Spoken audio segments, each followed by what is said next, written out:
Let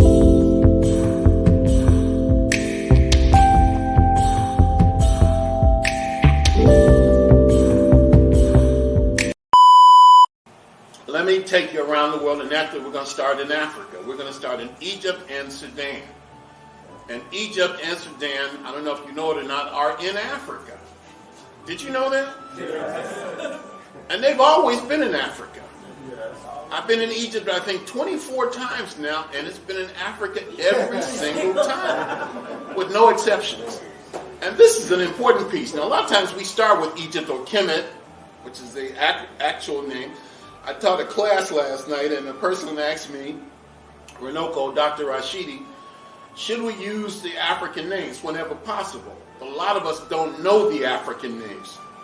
So we use both the traditional names, or European names in some cases, as well as the African names as we move along. Remember, this is a process.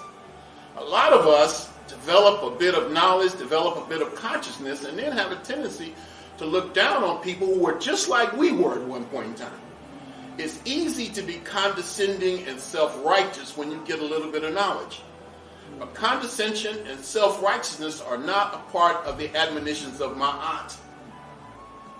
So what is consciousness? What does it mean to be conscious? Being conscious is more than the clothes you wear. Yeah. Being conscious is knowing is more than knowing the difference between Hotep and Hetepu. Being conscious is more than having a tradition. It's what you do. I never saw Marcus Garvey with traditional African clothes, and he didn't have a traditional African name. But he loved Africa. So stop talking about you know more than everybody else, your religion is superior to everybody else. Judge people not on those things. Judge people on their actions, on what they do every day. That is consciousness.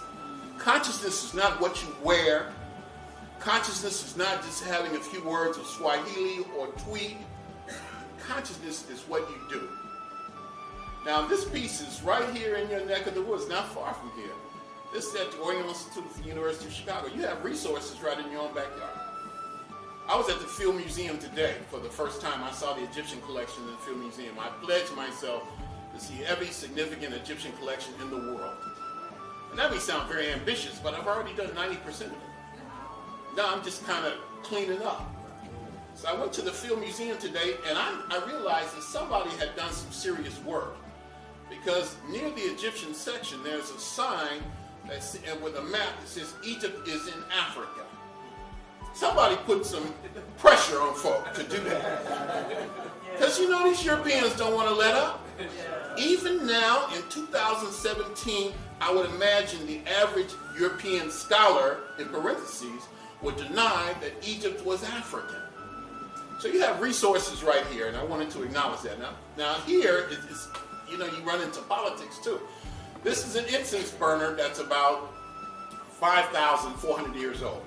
Okay, it's older than any of us, even me. And this is not from Egypt, it's from Sudan, from a place called Qusto. And this is where the kingdom of Ta-Seti was. The name Ta-Seti, T-A-S-E-T-I, means the land of the bow, as in bow and arrow. And it's important because this is a kingdom that precedes even Egypt. So Egypt is very ancient, but there were other kingdoms in Africa that came before that. And this is also important because it says that the impetus for Egypt did not come from Europe, did not come from Asia, but came from deep in the heart of Africa. Now, the reason I say the politics come into play is because the way the piece is displayed, you can't see the king on the throne. You can see it in the books where you see the whole image photographed and demonstrated. On the other side of it is a man seated on a throne like this one, with a crown on that we are later to associate with ancient Egypt or Kemet itself. So the piece is in the Oriental Institute of the University of Chicago, but they don't show you the way it's positioned, the most important part of it. Now isn't that interesting? So the piece is there, but what makes the piece significant is turned around so that you can't see it or photograph it. So we need to put some pressure there too, because it's not enough just to know. You got to do something with it. I want to make you feel good. But the reason I want to make you feel good is because I want you to do something with that good feeling. Just feeling good by itself is not enough. That's the start. Self-esteem. pride. But what do you do? All right.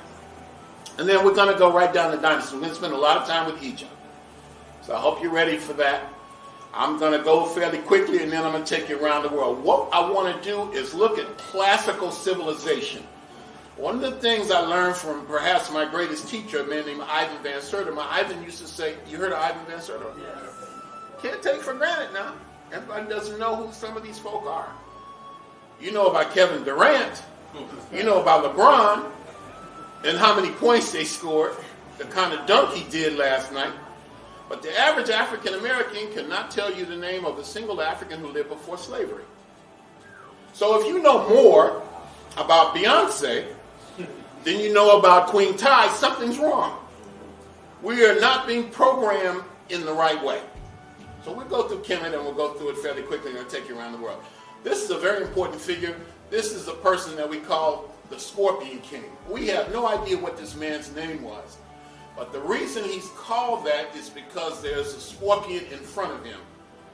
This is also, we're going to go through the dynasties. Do you know what a dynasty is? A dynasty is a family of rulers, one member of the family coming after the other for an extended period of time. Okay? A royal house. And you have 30 dynasties in ancient Egypt, or Kemet, which means the black city or the black community.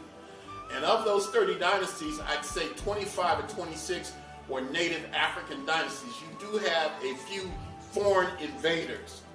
You have, for example, dynasties 16 and 17 are made up of the people called the Hyksos, the rulers of foreign lands who invaded Africa. And then towards the end of Kemet, you have the Persian invasions. But of the 30 dynasties, I'd say 25 solid are purely African dynasties. And it's interesting in that the head of every African dynasty was a woman. The line of descent is passed through the female side of the family. In order for the king to be the king, for the king to have legitimacy, you had to marry the female in whom the royal bloodline reigned. What does that tell us? That women were very respected. And I like that. Now you can measure, if you want to, the great civilization of Kemet because of the pyramids they built, the architecture in general, the temples, the tombs, the monuments, the literature. But you also look at the greatness of a society based on the values of the people in that society. So that women are highly respected. The worst thing you could do was to disrespect your mother. That was considered an abomination. You just didn't do that. It was unthinkable. There were no prisons in ancient Egypt. The concept of prison seems to be purely European. There were no old folks' home. It wasn't like you were waiting around to put your parents away. There was no child abandonment there. I've never heard of sexual abuse. There's not a single case of rape in the entire history of Egypt. This is profound. Because if you look at Europe, that's the entire history. Warfare, violence, child abandonment, the abuse of women, so that a dog becomes a man's best friend. That's deep. You cannot even find, and I've only seen one exception, and I'll share that with you today, in the history of ancient Greece and Rome, where you have a man and a woman portrayed together. Do you know Plato, who is regarded as the greatest of the Greek philosophers, thought that a romantic relationship between a man and a woman was a form of insanity. If a man fell in love with a woman or a woman fell in love with a man, it was Plato's idea that they must be insane. Plato's idea of the ideal relationship was an older man and a young boy. So don't you go around talking about, I want a platonic relationship. Sometimes sisters tell you that. Look, I don't want to get too deep. I don't want to get intimate. I just want a platonic relationship. And I guess in their attitude, in their thinking, that's a non-intimate relationship. That ain't what that word means. We should examine a lot of the terminology that we use. Because a lot of us are using cast-off terminology that has nothing to do with the African experience. We're using terms that other people have used and attempted to apply to our situation, and it doesn't fit. All right. So here's Scorpion. This is a bad photograph right here. And this represents my work over the last several years in particular. Spending all my money, traveling all over the world, breaking up relationships to go into these museums and take these pictures. This is from the first dynasty. And this is a brother named Narmer. And this piece is called Narmer's Palette. It's gray slate. It's in the Egyptian, this one is in Oxford, in England. This is in Cairo itself. And one of the best things about traveling to Egypt now, I was just there in September, now you can take photographs again in the museums. For about 10 or 15 years, they stopped that. You know, that's very frustrating. You get into one of these places, and you got this expensive camera, and they tell you leave it at the door. So about a year ago, in order to make some money, they decided to reverse that policy. So you could do a tour to Kemet and just visit the museums alone. They don't care about the culture. They don't care if you learn anything. They want to make some money. Because the people who are in Egypt today are not the people who built the pyramids. These are invaders themselves. And for them, ancient Egypt is a cash cow. They talk about how we can make some money. And trust me, they do not give a damn about you and me. And they treat African Americans much better than they do people on the continent. That's why the situation in Libya is going on. Because the people who are involved in that are invaders of Africa. They will never be Africans. Just because you've been in a place for a long time don't make you native to that place. As Kwame Ture used to say, just because a cat has babies in an oven, you don't call the babies biscuits. You should apply that to the American experience. So y'all going around talking about I'm a black American. I have, questions with that. When did you start being an American, by the way? From the time you were taken from Africa, at what point did you cease to be an African and become something else?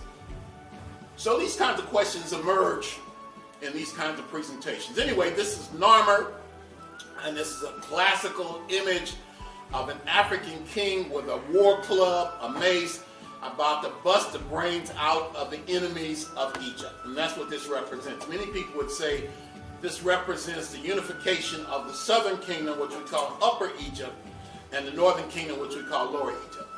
All right, we're going through the dynasty. Now this is a nice one. This is in the Petrie Museum in London. One thing Europeans do well in is steal. If they don't do anything else well, theft, they excel in. Why do you think we're here? But they also took our stuff. And it's in these museums right now.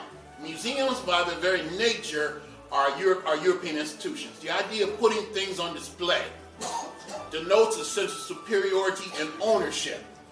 And not only are our artifacts on display, but in many cases, Africans themselves have been put on display. And not just Africans. Geronimo was put on display.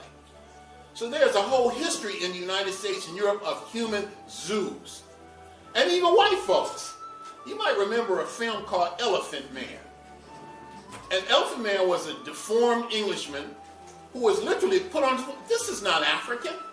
Purely European, because it denotes in their eyes superiority. Now this is Aha Mena. It has been suggested that from this brother we get the expression aha, which denotes discovery.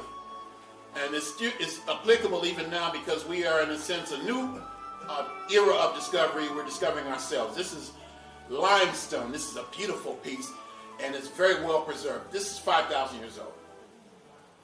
Now he's from the first dynasty. Now we're already in the second dynasty, about 2900 BC. That means 2,900 years before the beginning of the Christian era, or almost 5,000 years ago. We're talking a long time now.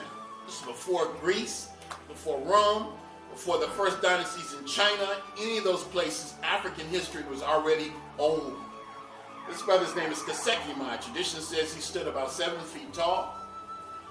He is also the first person in the world to commission a navy. Not the first African, the first human being to commission a navy in Oxford. This is King Djoser from the third dynasty. This is the beginning of the Pyramid Age. This is the person under whom Imhotep worked under.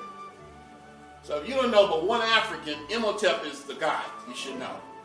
And we'll get to Imhotep shortly. This is a beautiful piece, actually from his tomb. And this is the tomb. This is called the Step Pyramid. And this is not only the first pyramid, but it's also the world's first large stone building of any type in Africa. This is from the end of the third dynasty. This is a brother named Huni. And this is his pyramid. So see, the pyramids evolved like everything. They went from basic to very complex.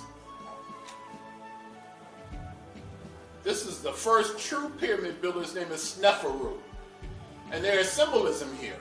For example, look at those long, long fingers. Nobody has fingers like that. So the question would be, what did that symbolize? In order to understand ancient Egypt, you must understand African culture. The problem is, even the best of our scholars tend to interpret ancient Egypt, ancient Africa in general, through European lenses. Because Europeans have been the ones who have had the ability, controlling the world for such a long time, to go and do the research. They had access to all of these. Those are the ones who wrote most of the books. We were enslaved and colonized. And so now what we are doing is catching up. And a part of that is interpreting African reality through the work of these European writers. Some of whom were honest, most of which were not. This is King Khufu. Khufu is responsible for the Great Pyramid, which is called Khufu on the Horizon. It's probably the most perfect structure in the ancient world. I should have had a picture of it. I don't think I did, because as you can see, I was even working on the presentation when I got here. The Great Pyramid of Khufu, Khufu on the Horizon, is 486 feet high, nearly 500 feet high. That means it's 48 stories high. Hey, I got it. I didn't realize it was there. And that's me. Runoko Rashidi, legend in his own mind. This, in a sense, gives you some idea, although it's really, a picture can't really capture it. You got to be there to see it. I've been there a bunch of times. Sometimes if I'm leading a group, I'll go off on my own, just to stand there, and I still don't believe it. I don't think there's ever been a time where I haven't pinched myself and said, Runoko, is this a dream or is this real? Did human beings really do something like this? Did black people really do this? It's amazing that we have to come back and remind ourselves that we really did do great things at one time. That we really did have a history before slavery. The stones here, we're talking about 2.3 million blocks of stone. I suppose the average size is about the size of this table, if you can see it.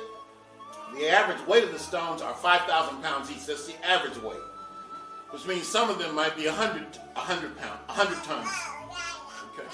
Now, one of the two really remarkable things, one is the stone itself came from about 500 miles away. So let's suppose we're going to build something here on the south side, and we have to go to St. Louis to get the building material. Now that's an achievement in and of itself. And then having got the material, you have to put it together. And they didn't glue it together, they didn't use cement. They cut the stones so precisely that they fitted them together like a puzzle. Thousands of years ago. And these were not built by slaves. Let us remind ourselves of that. We know in many cases, even the nicknames of the people built them. Some of these sisters and brothers had, and you know they were sisters and brothers, based on the nicknames. Nicknames like BB and Mimi and DD. You know these are black people that we're talking about.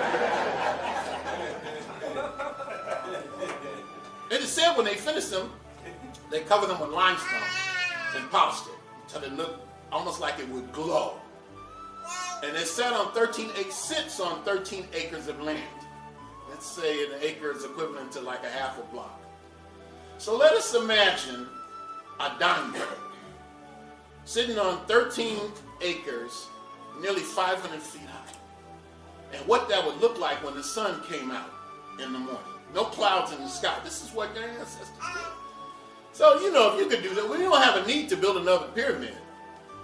But there are other needs that we have. So if you believe you did great things, you can do great things. All right. These are just pyramid builders right here. I shouldn't minimize them by saying just pyramid builders, but there's so many. His name is Radadef, and even this one is beautiful, even just the fragments. This is in a place called Hildesheim, Germany. I don't know if I saw any black people that whole day. I was in Hildesheim. And this is Khafre. He's the second of the great pyramid builders, and he's also responsible for Oromaket, the great Sphinx. And here he is again. This is beautiful. This is limestone, just in Boston. And this is, hey, look, I can stop right now. This is really what it's about. I love to see, and I cannot apologize for this, I love to see black men and black women together. We need each other. We may be mad at each other. We may call each other all kind of names. We got all kind of baggage, all of us. But we need each other. There's no getting around it. Now, if we can't even do that, how are you going to talk about black liberation? If black men and black women can't come together, then, I mean, hey, it's lost. This is the basic building block. And that doesn't mean to be racist. Racism is not loving yourself. That's called self-preservation. That's called common sense. We should all want to be with somebody who looks like us. If you knew your history, she's not behind him. She's next to him. And you know what? They look proud. And they look happy.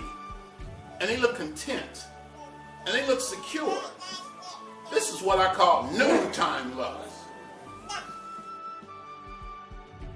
This is from the 5th dynasty. This is one of my favorite kings. His name is Sahura. I love it. Dynasty 5. This one, I don't know. I may put it in my new book. I'm working on a book called The Black Image in the Ancient World. Now, what am I calling it? Beautiful World and Divine, The Black Image in Antiquity. And it's just images. My publisher is really on me to finish it. Images from the museums. So I don't know if this is going to fit. His name is Usere. And this is from the 5th dynasty. It's not the best photograph, but something about it draws me. Now, this is from the 6th dynasty. Here you have an African queen and a female aspect of God, aka goddess. This one is important because it's the first image that I know of in the history of Kemet where you see a pharaoh, a king, painted black.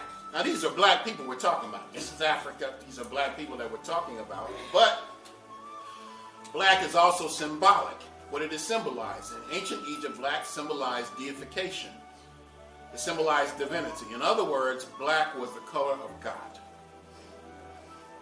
And every now and then you will see a pharaoh, a king, and sometimes a queen mother painted black. That means they were highly significant. This one is 4,000 years old. His name is Nepeped-Ra Bentotep II. All right. The same king, and this is one of his wives. Now, the king, for political reasons, for diplomatic reasons, might have numerous wives, but there was always the great wife, the great royal wife. And some of these sisters and brothers were really very much in love with each other. I mean, romantic, mad, crazy love. The kind that I guess we all aspire to have in our lives. Now look at that little short crop haircut she's got right there. And this is either her or one of her sisters right here. Now here you see a perfect role reversal. Now, this is the way most women in Europe, in Kemet were portrayed. Not that they were non-African, but the light color represented class. It meant you didn't work in the fields, you didn't work in the sun. You lived in the house, you lived in the palace or in the temple. Look at the afro in this brother. This is 4,000 years old. This is in a museum in Portugal. And this is from the 12th dynasty. Look at the hairstyle now. And you can see that it was originally painted much darker. On his forehead is called a uraeus. This was a symbol of rulership. This is the largest sphinx in the world outside of Africa. The sphinx usually had the body of the lion and the head of the king. It is said that it represents man or humans conquering their Lord nature. This is a man named Amenhotep II. This is in the Louvre in Paris. This one I photographed in September in Cairo. This is a bad brother named Senusret III. He reigned for 38 years. And here is the same king, and I love this piece in spite of the fact that it's badly damaged. This is in the Louvre in Paris. This brother is supposed to have conquered all the way to the Caucasus Mountains and left an army there. Look at this one. Now this is my favorite king and his boy. We got folk came out today. You guys must have thought there was something going on here. You came for a lecture? Really? Who says black people aren't interested in their history? Right? We should destroy that myth. And you know what? I think this is the key. We can tap into it. Everybody wants to be proud of themselves. Everybody wants to feel like they came from something, somebody. Am I wrong? I don't care how wealthy you are, how poor you are. Everybody wants to be able to poke their chest out and lift their head up and say, I'm proud of who I am and where I come from. And this is we talk about black people need to unite. That's the basis of unity. Not just oppression, but history. The sense that we come from something or somebody special. This is Nama Red Amenhotep III. This is a bad brother right here. He reigned for 45 years. And he had 2 pyramids constructed. And his daughter became the pharaoh. And this is a piece where it looks like he has locks. This is in Cairo. And there's the same king. I'm going to show you several images of him. Look at those big Barack Obama ears. The idea was the bigger the ear, the more you heard. And the more you heard, the more you would know. And the more you knew, the more power you would possess. They said ignorance is evil. Here people run from knowledge. We are told ignorance is bliss, is happiness. You don't want to know because with knowledge comes responsibility. You might even have to change your lifestyle once you get some information. A few months ago, I went to the doctor. He says, look, you're diabetic. Well, what? I knew I had gained weight. I knew my diet was wrong. I knew I was spending too much time in KFC. But when the doctor tells you that, it really, hey. He says, but you need to lose some weight. So I lost 30 pounds. You see, I embrace that. Because with knowledge comes responsibility. Otherwise, you're going to die. This is at Cambridge University. And this is another one of the same king in the Louvre. And look at this one. This is not the greatest piece of art, but look at how African he looks. Now, if I know this, if I can scramble around and go to all these museums, you know these European scholars know it. So we've been lied to. We've been bamboozled. We've been sold a bill of goods. We've been told we didn't do anything when all the evidence to the contrary. Look at that, brother. And here he is again. I love this. So world weary. Look at those bags under his eyes. And that was the image that they wanted to portray. A man on the world. This is in Copenhagen, Denmark. God willing, I'm going to go back next month. Look at this one. Now, this is in Hanover, Germany. I photographed this in September. There's not even a caption to tell us who this is. But look at that happy to be nappy hair. Look at it. All right, let's talk about the sisters a little bit. This is one of the baddest sisters of all. If I had to say rank the top 5 black women in history, this sister would be in the top 2 or 3. Her name is Amos Nefertari. She was deified during her lifetime.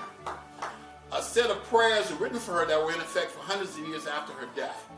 And I'm going to show you more of her as we go along. She and her husband are the co-founders of the 18th dynasty. Now, the hardest part was trying to figure out which images I wasn't going to include. I have about 150,000 photographs. This is her son. Isn't that a beautiful piece of art? Even if you disagree with everything I say, what you might do, the art is beautiful.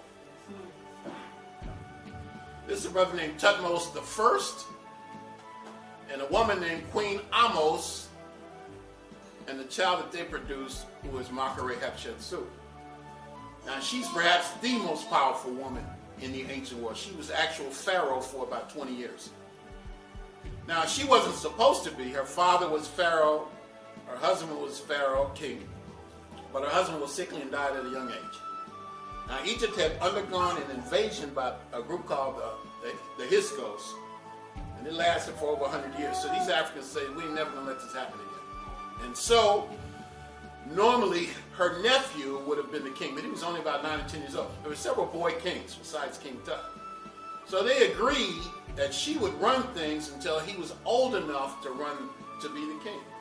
And once his sister got into power, she said, later for that. I don't care how old he is. In fact, I'm going to come up with a story. And the story is, my father was actually not Tutmos I. After all, my father was God, Amen, Amen, who came down from heaven and impregnated my mother. Who can tell me I'm not fit to rule the country? And that's what she ran with. And she did a pretty good job. And this is from a temple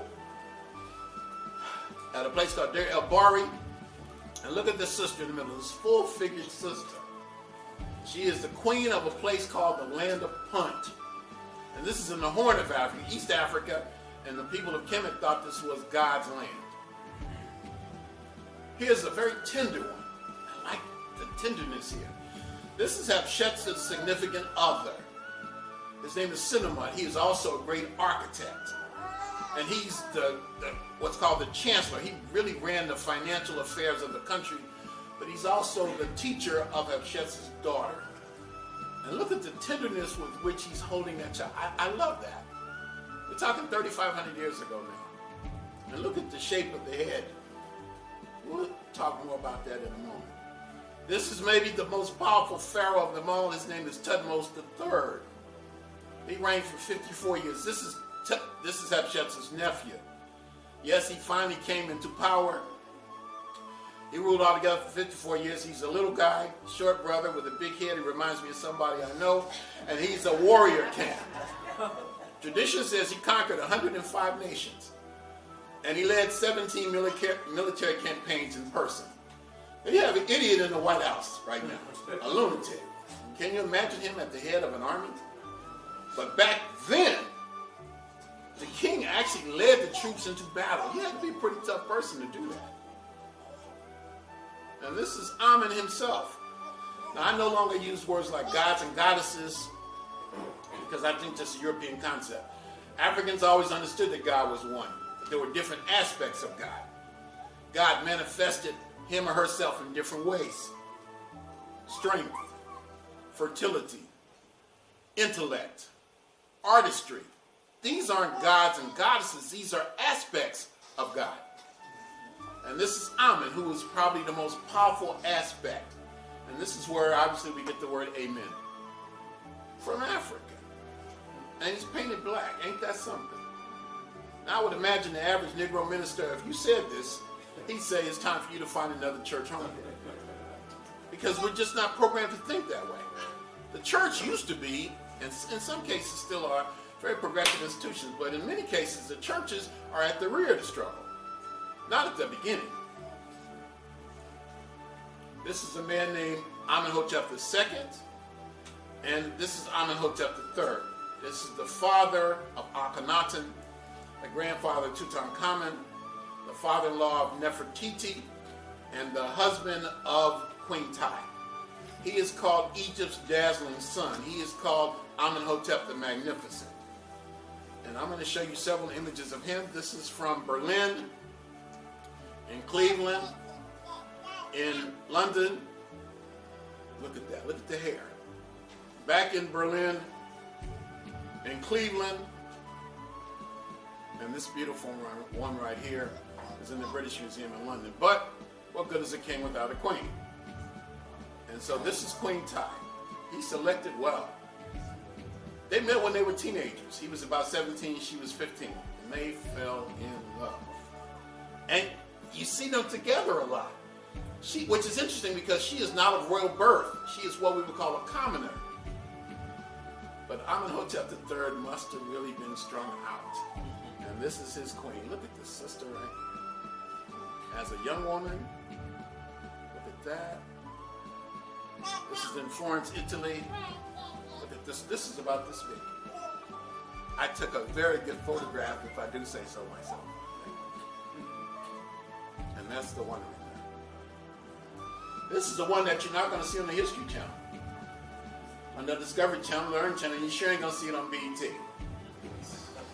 This image should be burnished in all of our minds. This is what women in ancient Egypt look like. And she looks serious. Don't play.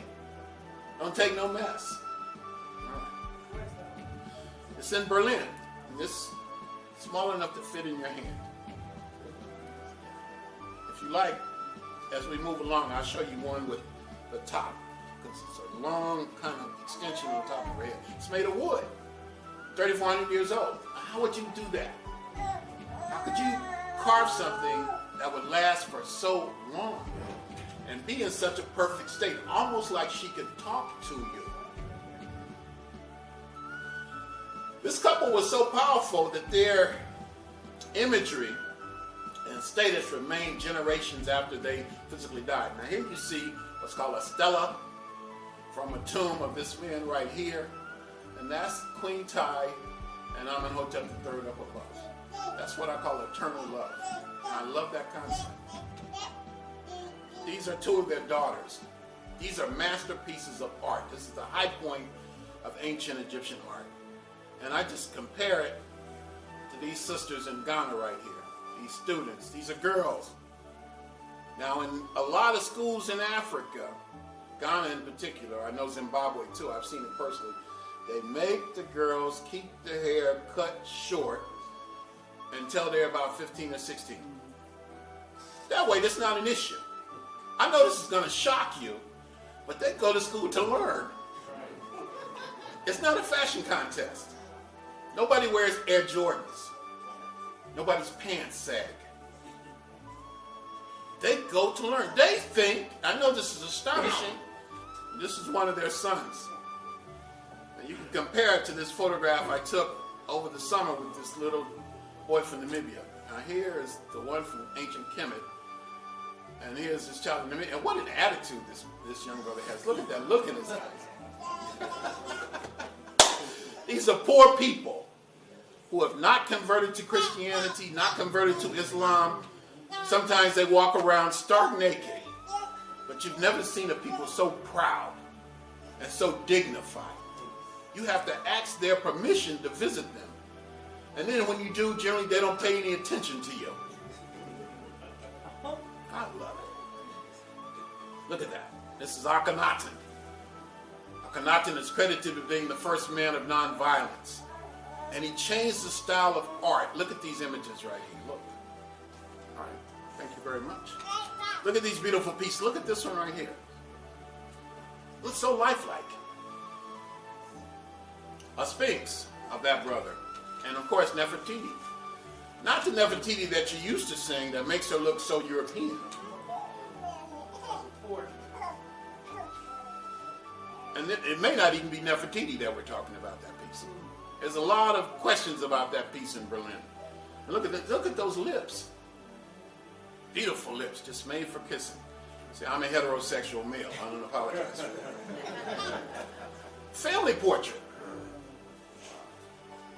And another one. Look at those big-headed children. Let me show you some more of those. Now look. And look at that one. And look at this one. These are not aliens. They thought that was a form of beauty.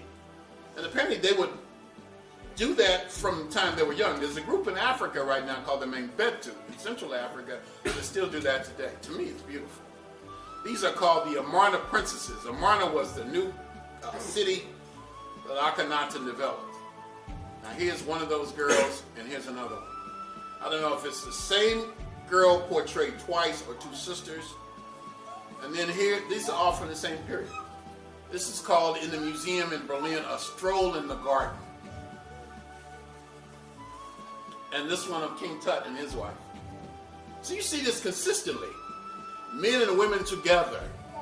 Not women subordinate or inferior to the male. All these are Tutankhamun, but here's one you may not be used to seeing in King Tut. And here's another one. They stand right next to each other in the Egyptian Museum in Cairo. Now let's see if you can tell the difference. Here's one. And then they look very similar, but they're different. And this is almost Nefertari, again, painted black because black represented deification. Look at the hair. These are musicians at a banquet. And this is from a tomb. And you see these cones on top of their head, they're made of wax. And there's perfume in the wax. So that when it got hot and you started to sweat like I am, the wax would melt and get in your hair. So you walk around all day with this sweet smelling perfume in your hair. They like to look good. They like to smell good. They like to party. They like to make love. They like to eat well. They like to live life fully. Look at the hair here. These beautiful, heavy braids and locks. Now this one I photographed this morning in the Field Museum in Chicago.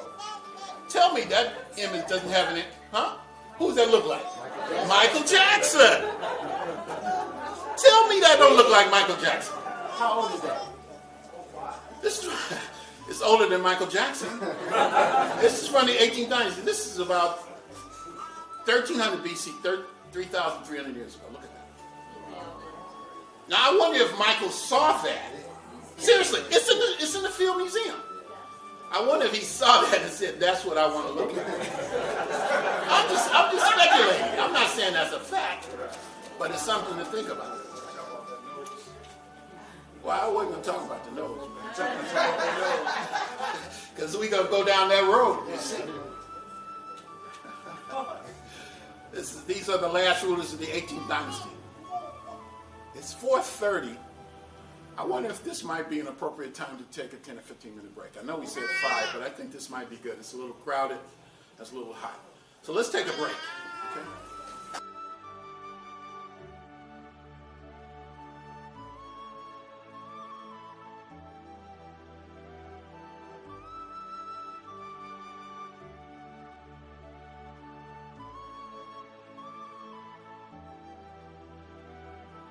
And I wish on all the rainbows that I see.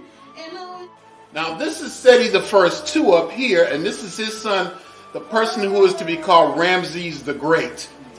And he's a little boy. I talked about family and intergenerational transmissions of wisdom. So here you see the father and the son before two priests. Over here is, look at all these symbols. This is an ankh right here. This is called the key of life. I have one around my neck. It symbolizes male and female union. Over here, it doesn't appear to be an ankh, but an actual cross. So sometimes you see both symbols together. Sometimes people say the ankh is the precursor of the cross. I don't think that's true. The cross is a very ancient symbol before Christianity, by the way. All right? There he is as a youngster, Ramses the Great. Look at the scalp lock. And again, that same little child with the attitude from Southern Africa. This is just to show that Egypt was African. It wasn't from the Middle East. It wasn't European. It wasn't Asian. It was purely African. These are all of Ramses the Great. This is bad brother right here. He reigned for 60 years. Had close to 300 children. At least his wives did. He played his part. He signed the world's first peace treaty. But he is also a warrior king. This is in Manchester, England. And this is in Warsaw, Poland. Not a lot of black people in Poland. Look at the hair. The crown that simulates human hair, or human hair that simulates the crown. Whereas this Budapest. These are all the places that I've been to get these photographs. Budapest, Hungary. Look at this gigantic statue. The picture doesn't do it justice. This is an enormous statue of Ramses the Great at a place called Mit Rahina. That's the Arab name. The European name is Memphis. Not Memphis, Tennessee. Memphis, Egypt. And this is a gigantic outdoor museum. And this is a giant statue of Ramses the Great. Usamare Ramses II. This is Ramses the Great in the white, and Nefertari, his great love, in the brown. Again, the colors are symbolic. In this case, just the choice of stone that they chose to use has nothing to do with ethnicity. But I call this eternal love. And the curator must have thought that same way, because these are two different artifacts that are placed together in the museum. This is Nefertari. The root of the word is Nefer, N-E-F-E-R, which means beauty. So if you have a name like Nefertari or Nefertiti or something like that, it means the beautiful one has arisen. The beautiful one is here, something like that. This is in Glasgow, Scotland. This is a coffin lid. How realistic. This is in Warsaw, Poland. And look at the braids there. Look at the details. This is in the Louvre in Paris. This is Ramses III. He was not biologically related to Ramses the Great. But Ramses the Great was so great that a lot of other kings took the name. This is a Kushite. The land of Kush. Now I know when a lot of people think of Kush today, you're not thinking about a black man from the Nile. I'm not trying to get in your business or nothing like that. This is an Orient Institute. Go see it. Now, I could easily do that, but I don't want to embarrass y'all in here. You know? Look at this sister. You talking about limber. Is she an acrobat or is that African yoga? This is the coffin lid of Ramses III. Now, the coffin lid is at Cambridge. Another one of Amos Nefertari, painted black. Most of them are painted black because she was deified. A little woman, about 5 feet tall, with thinning hair and buck teeth. They actually found hair extensions in the tomb. And they loved her. Asar, also known as Osiris, or the Book of Coming Forth by Day and by Night, or the Book of Gates. These are papyrus scrolls beginning from around the 18th to around the 22nd dynasty that talked about concepts like resurrection. These are the first people to talk about resurrection. They believed that you could rise again, but only if you did righteous deeds. From the 22nd and 23rd dynasty, an unidentified king. And look at this sister right here in the Louvre. Her name is Cairo Mama. This was the most powerful woman in the world at her time. This is 2,700 years ago. Her name is Amenertes I. She is the sister of a king named Pianki or Piye. She is more or less the co-ruler of Kemet and Kush. During this time, Kemet and Kush were united into one powerful kingdom or empire. And this is the sister who was the most powerful woman of her time. A brother named Shabaka. This is her brother. This is from the 25th dynasty. And this is the toughest of them all from that period. His name is Taharka. John Henry Clark said, the great John Henry Clark said, he gave us the last great walk in the sun. He took armies all the way to Jerusalem. He took an army before he was king, according to tradition, all the way to Spain from the Nile Valley. And this is in Copenhagen. And this is a woman from that same period, the 25th dynasty. This one straddles dynasty 25 and 26. Look at the dark brown paint. What we are looking at, in essence, are like X-rays. A lot of these artifacts were originally painted bright, vivid colors. Look at this one. You do see a certain amount of them with the noses knocked off. Yes, I don't think that's the result of foreign invasion. I think that was a religious ritual associated with death. Now, the average sister or brother, if you ask them, well, white people knocked them off. This is a brother named Amasis, and this is in the Capitolini Museum in Rome. And this is Aset and Heru, Isis and Horus. Tough sister right here. This sister was a magician. She could fly. She could grow wings and fly like a bird. She invented the wedding ring, according to tradition. She is responsible for the concept of domesticity. She is the significant other of Asar or Osiris. And this may be the first clear example that we know of the Virgin Mother and Child. All right. Now, who is that? Imhotep. You know anybody else, you should know him. Why am I showing him now? Although he lived in the 3rd dynasty. Because in the 26th and 27th dynasty, he was elevated to the status of a deity. Now, that's pretty deep. 2,000 years after his death, he was elevated to the status of a deity. In this case, the god of writing. He is the world's first scientist. He is the world's first known multi-genius. Before Michelangelo, before Leonardo da Vinci, before Einstein, before Isaac Newton, before any of these guys. Our brother reigns supreme. The father of medicine. The world's first architect. Etc., etc., etc. He was so powerful during this period of time when the Africans had libation ceremonies. Libations is when you take a drink. It could be gin, it could be snaps, it could be water, it could be any of a number of things. And you pour it in the ground and call on the ancestors. During this time, other African writers, before they would write something, had their own libation ceremony. They would pour ink in the ground and ask themselves rhetorically, could there ever be another like Imhotep? That's pretty lofty praise. 2,000 years after, this is from the 30th dynasty, the last native dynasty. This is either Nectanebo the first or Nectanebo the second, we don't know which. And he is the last native ruler of Kemet. And then you go into what's called the Ptolemaic dynasty, which is established by the Greeks, the Macedonians, the Yugoslavians, we could say. Now, this is not an African. This is not a black man. But the influence of Africa was so strong that he must portray himself as an African to have legitimacy. Just the opposite of what we do today. Why must you be liked to be considered beautiful? Why must you put on somebody else's hair to think you look good? And in Africa, it's taken to another extent. People are bleaching. They say, I don't want to look white, I just want to look nice. What is it about lightness, whiteness, that appeals to us so much? You know why? Because Jesus is white. God is white in most of our minds. That's the ultimate form of colonization. The color of God, which you attempt to imitate. And the sisters say, I don't necessarily want to wear that weave, but that's what I got to do to be successful. That's what I got to do to have a man. That's deep. And then we pass that down from generation to generation. No wonder we do crazy stuff. We are crazy. That's right. Because the environment is crazy. It's stressful. The biggest killer of black people is stress. It's on us all the time. I feel it when I leave the United States and when I come back. When I come back to the United States, my antenna go up automatically. I love black people more than black people hate themselves. That's deep. To love our people more than they hate themselves. Because the average African ain't talking about black liberation. You must think you are crazy sometimes, and you're right, to want to liberate a people who see no need for liberation. Anyway, that's Cleopatra and her son.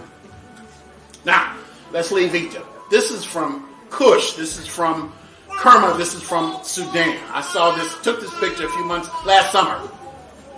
And these are some of the great kings of ancient Kush. One of the Kushite kings. And another, this is a Spelta. Look at these two powerful Kushite kings. This is in front of the National Archaeological Museum in Khartoum, Sudan. Look at this Kushite prince. This is in Worcester, Massachusetts. This is a queen mother called a Kintaka. Her name is Amani Sheketo. She is a queen mother. They were very powerful, as black women should be treated. All right. And this is just Julie from her tomb.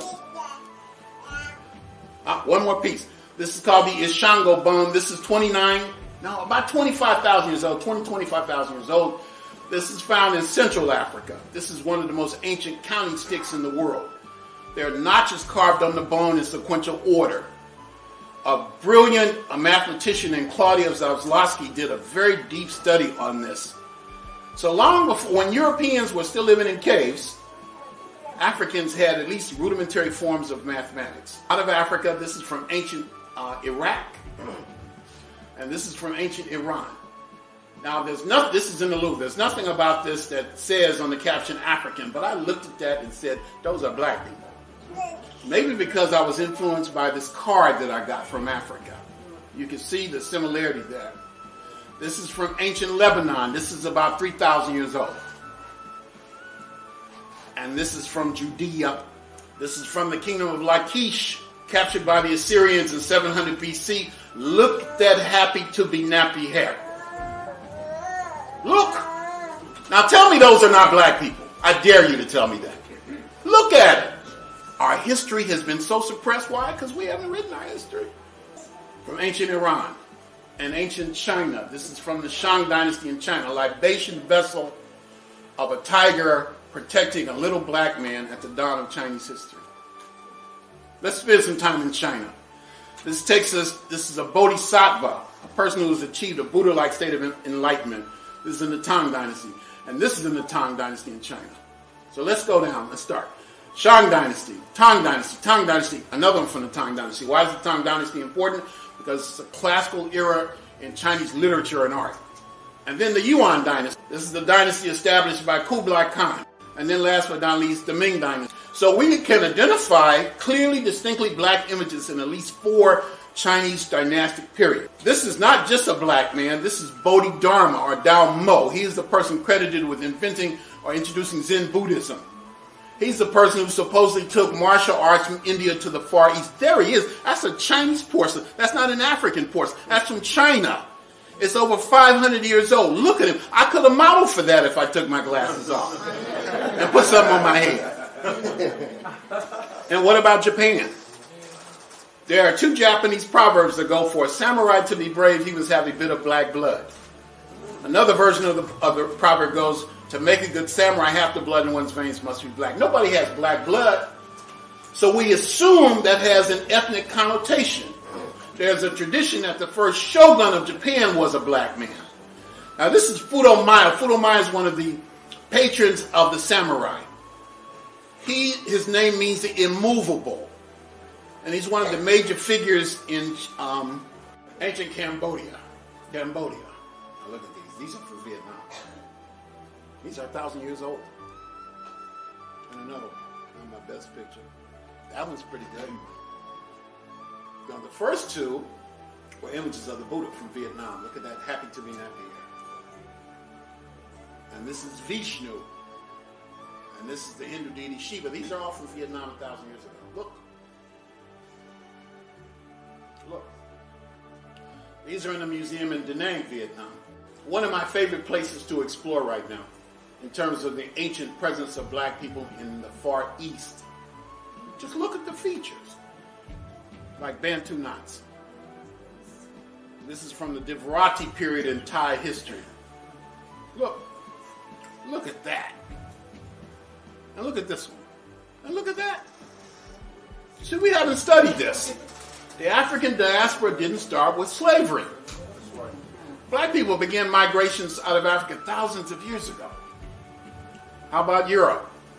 Look at this image right here called the Venus of Willendorf. It's the best picture of this I've taken so far. I've been in this museum about 3 times. Look at that nappy hair. But what about Greece itself? Look at the African warrior at the Battle of Troy in Greek mythology. Speaking of Greek mythology, this is Andromeda. According to the Greeks, Andromeda, whom the Andromeda galaxy is named after, the biggest galaxy in the solar system that I'm aware of, Andromeda was a daughter of the king and queen of Ethiopia. The term Ethiopian meant the land of the burnt-faced people, the land of the black people. She married Perseus. They had a child named Perses that became the basis of the historical country of Persia.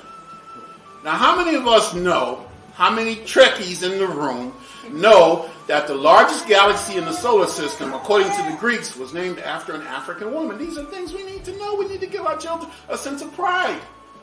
We are the founders of humanity and civilization. We got nothing to be ashamed of. This is before slavery. All right. African youth in Rome, Marblehead 2,000 years ago. Look at this one right here in Hanover, Germany. This is from ancient Rome, a Nubian in Rome. This is from Spain, 700 years before the Moors invaded Spain. This is from Osuna, Spain at the beginning of the Christian era. This is a black knight. One of the few images not from a museum. I couldn't help myself. This is Saint Maurice. This is from a church in Germany in 1240 AD. He became patron saint of the Holy Roman Germanic Empire. His name is Saint Maurice. He is a knight and a saint. And you can go all over Eastern Europe. I've been as far north as Latvia and Estonia in the Baltic states and found these images. This is in Magdeburg, Germany. This is at the end of the European Renaissance. Actually, it's the Italian Renaissance. Look at these men about to be beheaded. But more importantly for us, look at the images on the shields. The heads of Moors. This is about 1350, almost 700 years ago. And then this one, the last one from Europe. This is done about 1485. This is in Berlin in a place called the Gemäldegalerie Gallery. Why is this one important in this scheme of things? Because this is just before the advent of the transatlantic slave trade, which would change everything. It changed the power dynamics in the world. It changed the world. It changed the way the world came to see Africa, and our Africans have come to see themselves. This is the last time when you see clearly an African and a European portrayed on levels of perfect equality. So we are the victims of the slave trade. And that's why we wanted to show you history before the slave trade. Our history didn't start with Chicken George. Now let's finish up with the Americas. This is from Guerrero, Mexico. This is 3,400 years old. This is a little head of an African at Princeton University. But mostly what we know about the ancient African presence in the Americas is from the Olmec civilization, and what stands out the most are these magnificent heads, of which we've been able to see 20 or identify. I've seen all of them, photographed all of them. Last time I was in Mexico, which was in August of this year, I was told they had recently found 2 more heads. but that they were small ones, but that the people found it didn't want to tell the government, because if they did, the government would come and get them. This one is called El Rey, the king. And here's another. I'm going to show you about 8 of them. Look at this one. This is one of the smaller heads. These are 3,000 years old. It's before Columbus, before slavery, before any of that. What are these black people doing in Mexico at that time? They certainly aren't slaves. Some of these heads weigh 100,000 pounds. You would not erect a head of 100,000 pounds to an enslaved person. They must be a person, maybe even a deity, but they must have been very significant. Now, you know where we get most of the resistance to this is from Mexican scholars. We're saying, we're not going to let you black people take our history from us. I said, I'm not trying to take your history from you. I'm telling you there were Africans in your history. There were Africans there. That should build a bond between us. And they ain't having it. And I ain't backing off. Look, I take groups to Mexico every year. I encourage you all to at least get one of my cards.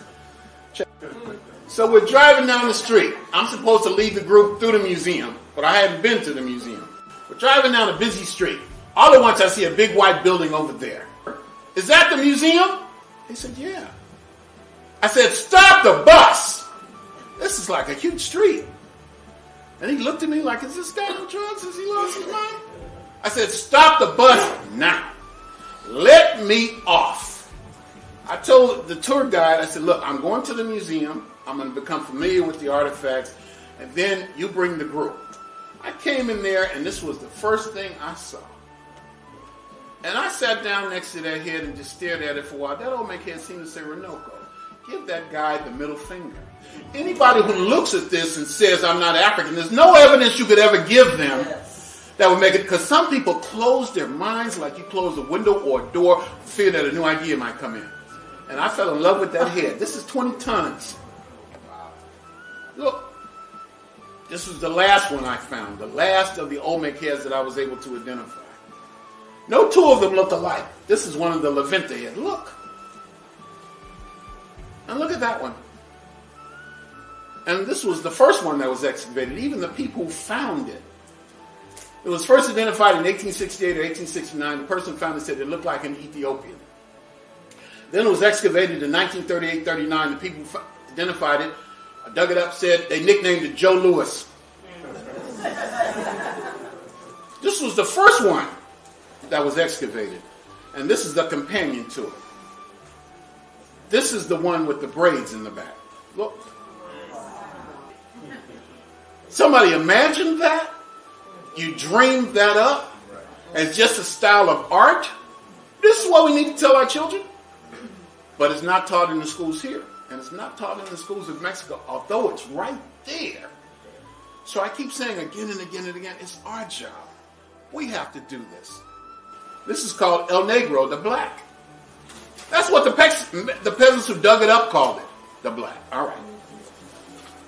This is from the Mixtec civilization. This is at the Fine Arts Museum in Houston, Texas. Look at those. Look at the hair. Look at the beard. It's just a little ceramic head in a museum in Mexico City. Look at this one. 1,500 years old. It looks like he has a pair of glasses. And the keloids. This is in ancient Mexico. Look at that one. And look at this one. What is that? Brain surgery? Trepanation? But it's clearly African. And it's 1,500 years old. And it's in Mexico. Look at this. The images are so powerful. It is true that seeing is believing. And a picture's worth 1,000 words. And finally, look at this one. And look at that one. Black skin warriors. Look. Black. And another one. These are people of high rank. This is over 1,000 years ago. This is Mayan. This is was in the National Museum in Belize. And finally, from Peru. from the civilization called the Moche or Muchica that comes before the Inca.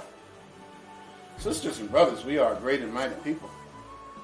We have a history that's second to none, and we need to know this.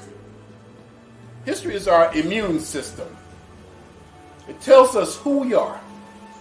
John Henry Clark, one of my great teachers, used to say that the relationship between the people in their history is exactly the same as a relationship between a mother and her child. Our mother is calling us. Our mother is saying, time to reconstruct us, to resurrect us. And this is the basis of the future, to go back and lay that foundation so that we have a sense of confidence, so that we can believe in each other again, and trust each other again, love each other again, because in essence, that's really what it's all about. Am I right or wrong? So, I could show you about 140,000 more photographs, but I think that we've been very, very productive, okay? I hope I've given you something to take with you. And then the question becomes, what now? What next? Where do we go? What do we do?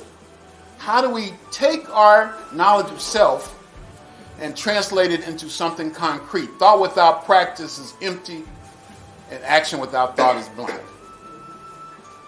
Marcus Garvey said it best. I got some Garveyites in the room. Up, you mighty race, you can accomplish what you will. But in order to stand up, you got to have a foundation. You can't hate the roots of a tree and not hate the fruits of the tree.